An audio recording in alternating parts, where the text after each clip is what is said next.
بسم اللہ الرحمن الرحیم۔ السلام علیکم۔ درود ابراہیمی سے غیبی مدد کیسے آتی ہے؟ درود ابراہیمی کا وظیفہ لے کر آپ کی خدمت میں آئی ہوں، جو کہ ہم نماز میں پڑھتے ہیں۔ اس کے بعد بہت سی فضیلتیں ہیں، لیکن ہم آپ کو اس کی چند فضیلتیں بتاتے ہیں۔ بسم اللہ الرحمن الرحیم۔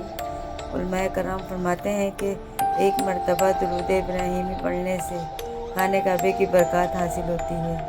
اگر کوئی شخص 2 مرتبہ درود ابراہیمی پڑھتا ہے تو اللہ پاک خانہ کعبہ کے طواف کا ثواب عطا فرماتا ہے۔ یاد رکھیں کہ خانہ کعبہ کا طواف کا سب سے زیادہ ثواب ہے۔ آپ کے علم میں اضافہ کرتی جاؤں کہ خانہ کعبہ کو صرف ایک مرتبہ دیکھنے سے 120 نیکیاں ملتی ہیں۔ آپ کو ایک مجرب اور بہترین عمل بتانے جا رہی ہوں۔ آپ اس درود ابراہیمی کو خود بھی پڑھیں اور دوسروں کو بھی اس کے پڑھنے کی تاکید فرمائیں، کیونکہ یہ ایک صدقہ جاریہ ہے، اس کا ثواب ملتا ہے۔ اس درود ابراہیمی کی بہت سی فضیلتیں ہیں کہ اتنی فضیلتیں پوری دنیا میں کسی بھی کونے پر بیٹھا ہوا شخص اس درود ابراہیمی کو 2 مرتبہ پڑھتا ہے تو اس کو دنیا کے کسی بھی کونے کو بیٹھے بیٹھے خانہ کعبہ کے طواف کا ثواب مل رہا ہے۔ اس کا اثر کیا ہوگا؟ جب ہم کسی حاجت کے لیے کریں گے یا پریشانی سے نجات کے لیے کریں گے، اس سے نہ صرف پریشانی دور ہوگی، حاجت دور ہوگی، بلکہ آپ کے رزق میں اتنی برکت ہو جائے گی کہ آپ کی 7 نسلیں بیٹھ کر کھائیں گی۔ اگر آپ درود ابراہیمی اپنی زندگی کا معمول بنا لیں گے تو انشاءاللہ آپ کامیابی کی سیڑھیاں چڑھتے چلے جائیں گے، گناہوں سے بچے رہیں گے۔ اللہ تعالیٰ آپ کو ہر چیز سے نوازے گا جو آپ کو چاہیے ہوگی۔ حضور اکرم صلی اللہ علیہ وسلم کا فرمان ہے کہ جو شخص مجھ پر 1 مرتبہ درود پاک پڑھتا ہے، اللہ پاک اس پر 10 نیکیاں نازل کرتا ہے۔ اسی طرح ایک دوسرا فرمان ہے کہ جو شخص مجھ پر 10 مرتبہ درود ابراہیمی پڑھتا ہے، اللہ پاک اس پر 10 رحمتیں نازل فرماتا ہے اور اس کے 10 گناہ معاف فرما دیتا ہے۔ ہمیں درود ابراہیمی کو کثرت کے ساتھ پڑھنا چاہیے۔ معزز ناظرین، درود پاک پڑھنے سے غیبی مدد کیسے آتی ہے؟ حضرت علی رضی اللہ تعالیٰ عنہ اور درود شریف کا مختصر سا واقعہ سنیے۔ ایک روز ابو جہل اور چند کافر ایک جگہ پر بیٹھے تھے۔ ایک سائل نے آ کر سوال کیا۔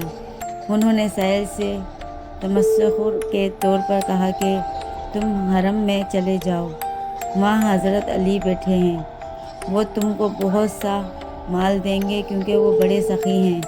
سائل یہ سن کر حضرت علی رضی اللہ تعالیٰ عنہ کے پاس چلا آیا اور کہا، اللہ مجھے کچھ مرحمت فرمائیے، میں تنگ دست ہوں۔ اور اس وقت آپ کے پاس بھی بظاہر کوئی چیز نہ تھی جو سائل کو دیتے، لیکن فراست سے جان گئے کہ کافروں کے تمسخر کے لیے اسے بھیجا ہے۔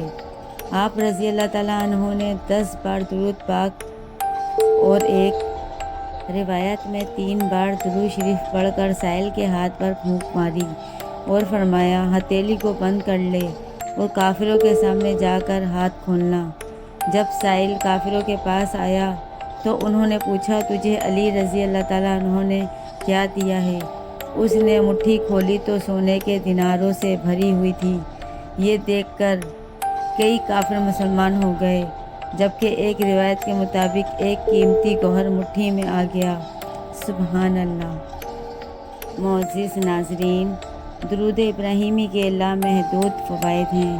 درود ابراہیمی ایک شخص کو ڈھیروں برکتیں حاصل کرنے اور اللہ کے قریب ہونے میں مدد کرتی ہے۔ فجر کی نماز کے بعد اگر کوئی شخص اسے پڑھے تو دعا کے قبول ہونے کے زیادہ امکانات ہیں۔ ہر نماز کے بعد درود ابراہیمی پڑھنے کی کوشش کریں۔ رسول اللہ صلی اللہ علیہ وسلم نے فرمایا، قیامت کے دن میرے سب سے زیادہ قریب وہ ہوگا جس نے مجھ پر سب سے زیادہ درود بھیجا ہوگا۔ حدیث میں ہے کہ لوگ اس وقت تک سچے ایمان کا تجربہ نہیں کر سکتے جب تک کہ وہ رسول اللہ صلی اللہ علیہ وسلم سے اپنی ذات اور اس کے علاوہ ہر چیز سے زیادہ محبت نہ کریں۔ معزز ناظرین، رزق میں کثرت۔ ہم سب یقین رکھتے ہیں کہ رزق 3 شکلوں میں آتا ہے: علم، صحت اور خوراک یا پیسہ۔ درود شریف کی تلاوت آپ کی زندگی میں رزق کے بہاؤ کو بڑھانے میں مدد کرتی ہے۔ یہ ایک ایسی آیت ہے جو آزمائش کے وقت ہمیشہ آپ کو پرسکون کرتی ہے اور آپ کو ہمت اور آپ کی تمام ضروریات کو حاصل کرنے میں مدد کرتی ہے۔ معزز ناظرین، کم از کم کوشش کیا کریں دن میں 303 مرتبہ درود ابراہیمی پڑھا کریں۔ ضروری نہیں ہے درود ابراہیمی پڑھیں، آپ کوئی بھی درود پاک پڑھ سکتے ہیں، لیکن یہ درود ابراہیمی کا وظیفہ ہے، یہ 11 دن کا وظیفہ ہے۔ اس کو بآسانی کر سکتے ہیں، اس کو کسی بھی وقت کر سکتے ہیں۔ اس میں وقت کی کوئی قید نہیں ہے، نہ اس میں پاکی پلیتی کی کوئی قید ہے۔ خواتین اپنے ایام کے دن میں بھی کر سکتے ہیں۔ یہ عمل بہت آسان ہے۔ اس عمل میں 101 مرتبہ درود ابراہیمی پڑھنا ہے۔ جو بھی حاجت ہے، پریشانی ہے، نجات کی ہے، اللہ پاک سے دعا کرنی ہے، انشاءاللہ اللہ کے حکم سے ضرور مکمل ہوگی۔ معزز ناظرین، اللہ تبارک و تعالیٰ سے دعا کرتے ہیں کہ اللہ تبارک و تعالیٰ ہماری تمام جائز حاجات کو پورا فرمائیں اور ہمارے کبیرہ اور صغیرہ گناہ معاف فرمائیں، آمین یا رب العالمین۔ معزز ناظرین، کمنٹ باکس میں اللہ کے 99 ناموں میں سے ایک نام ضرور ٹائپ کریں۔ اگر آپ کو یہ ویڈیو اچھی لگی ہے تو آپ لائک کریں، شیئر کریں اور سبسکرائب کرنا مت بھولیے گا۔ جزاک اللہ۔